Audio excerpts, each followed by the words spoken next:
Hello everyone, and welcome to today's presentation. I am Dr. S.K. Singh, holding a PhD, and I am pleased to have you here. Today, we will be discussing calculations of UV spectrophotometer. In this session, we will explore the fundamentals of UV spectrophotometry, how to perform calculations, and their practical applications. I look forward to guiding you through this interesting topic. Let's get started. Today, I'll be introducing you to the UV, visible spectrophotometer, an essential analytical instrument in many laboratories. It is used to measure how much light is absorbed or transmitted by a sample when exposed to ultraviolet and visible light.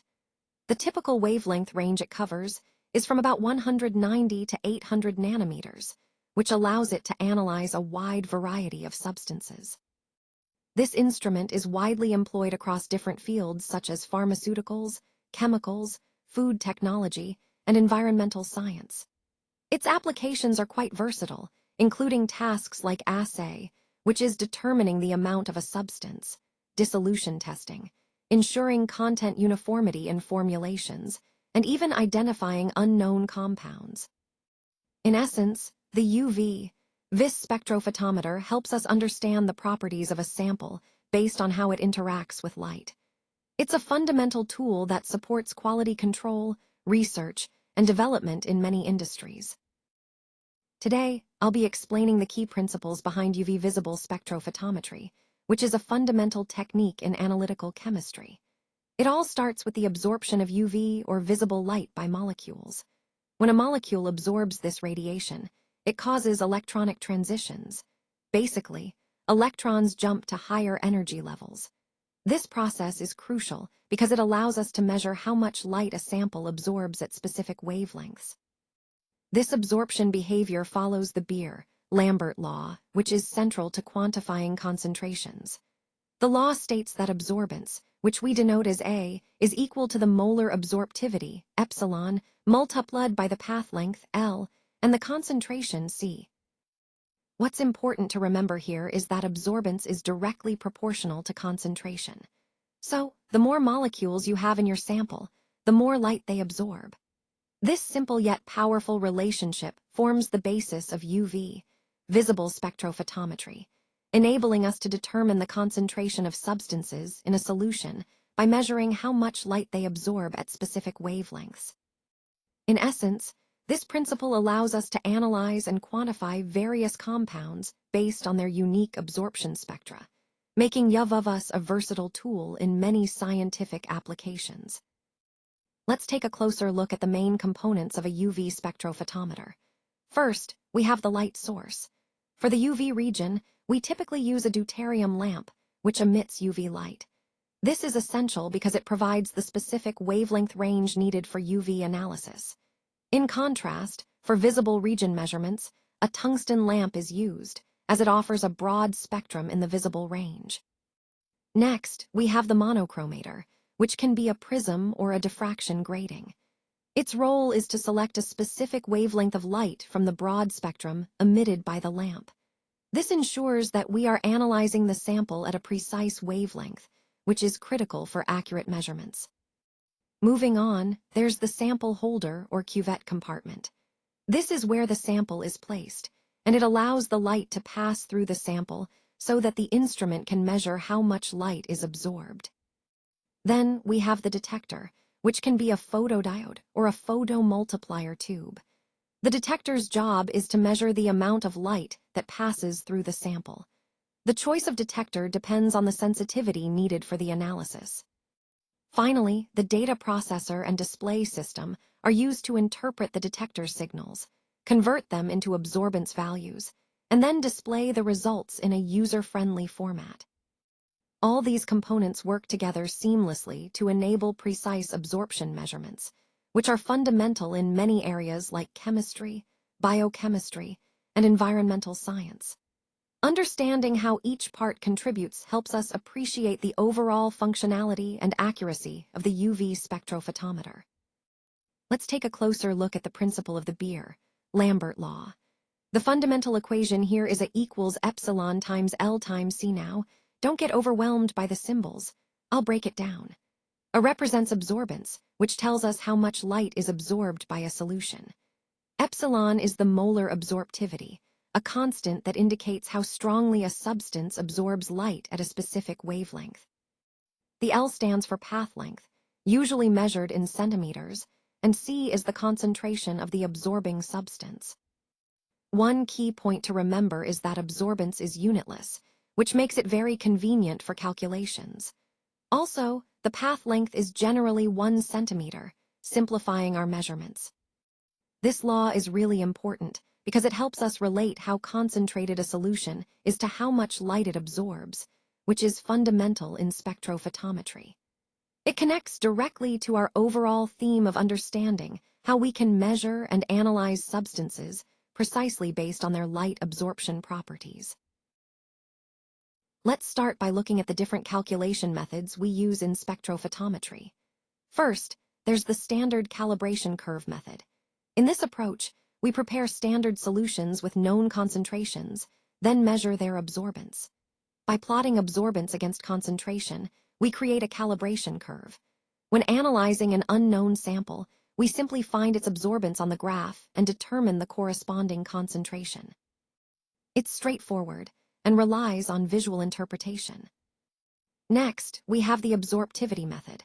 This involves using the Beer-Lambert law, which states that concentration equals the absorbance multiplied by the dilution factor, divided by the molar absorptivity and the path length. This method requires you to know the molar absorptivity, epsilon, and the path length, usually fixed. It's very useful for quick calculations when these parameters are known. Finally, there's the comparison method. Here, we compare the absorbance of our sample to that of a standard with a known concentration. The calculation involves taking the ratio of the sample's absorbance to the standard's absorbance, then multiplying by the standard concentration. This method is handy for quick estimations, especially when standard solutions are readily available. Overall, each method has its strengths and ideal applications. Understanding these calculations helps us accurately determine concentrations and ensure reliable results in our analytical work. Now, let's walk through the triamcinolone assay procedure. First, we dissolve 25 milligrams of triamcinolone in enough 95% ethanol to make a total volume of 100 milliliters. Once we have that solution, we mix it thoroughly to ensure uniformity. Next, we take a 2 milliliter aliquot of this solution and dilute it up to 50 milliliters with ethanol. This dilution step is crucial because it brings the concentration into a measurable range for our spectrophotometer. Then, we measure the absorbance of this diluted solution at its maximum absorption wavelength, which is around 238 nanometers. This wavelength is key because it corresponds to the peak absorbance for triamcinolone. When measuring, it's important to ensure the spectrophotometer is properly calibrated for accuracy. Now, to determine the content of C21H27FO6, we use the specific absorbance value, which is 389 at 238 nm. By applying this value in our calculations, we can accurately estimate the amount of triamcinolone present in our sample. This process highlights how UV spectrophotometry provides a quick and reliable way to quantify the active pharmaceutical ingredient. It's a fundamental technique that connects the chemical properties of the drug with practical analytical methods. Now, let's talk about the calculation process using an UV spectrophotometer. This device is essential for determining the concentration of a substance in a solution by measuring its absorbance. The key point here is that the absorbance we observe is directly related to the concentration through Beer-Lambert's law. To perform this calculation, we first need to measure the absorbance at a specific wavelength where the substance absorbs light most effectively. Then, we compare this reading to a calibration curve or use the molar absorptivity coefficient, which is a constant for each substance at a given wavelength. It's crucial to ensure that the measurements are taken within the linear range of the spectrophotometer to get accurate results. Also, proper blank correction is necessary to account for any baseline absorbance. Connecting this to our overall theme, Understanding how to accurately calculate concentrations using the UV spectrophotometer is fundamental in analytical chemistry, as it allows us to quantify substances reliably and efficiently in various samples. Now, let's move on to slide 9, where we focus on the assay of drug substances and products. This involves a variety of testing methods to ensure the quality, safety, and efficacy of pharmaceuticals. One key aspect is dissolution testing, which helps us understand how quickly and completely a drug dissolves in the body, an essential factor for its bioavailability. We also use identification techniques, such as measuring the lambda max or the wavelength at which the drug shows maximum absorbance, to confirm the presence of the correct active ingredient. This step is crucial for verifying that the product contains what it claims to. Stability studies are another important component. They involve testing how the drug maintains its potency, safety, and quality over time under various environmental conditions. These studies help determine shelf life and proper storage conditions. Finally, all these assays and tests have broad applications. They are fundamental in drug development, quality control during manufacturing, and ensuring compliance with regulatory standards. By thoroughly understanding and implementing these testing methods, we can guarantee that the medicines reaching patients are both safe and effective, aligning perfectly with the overall goal of ensuring pharmaceutical quality. For further support, please feel free to contact us.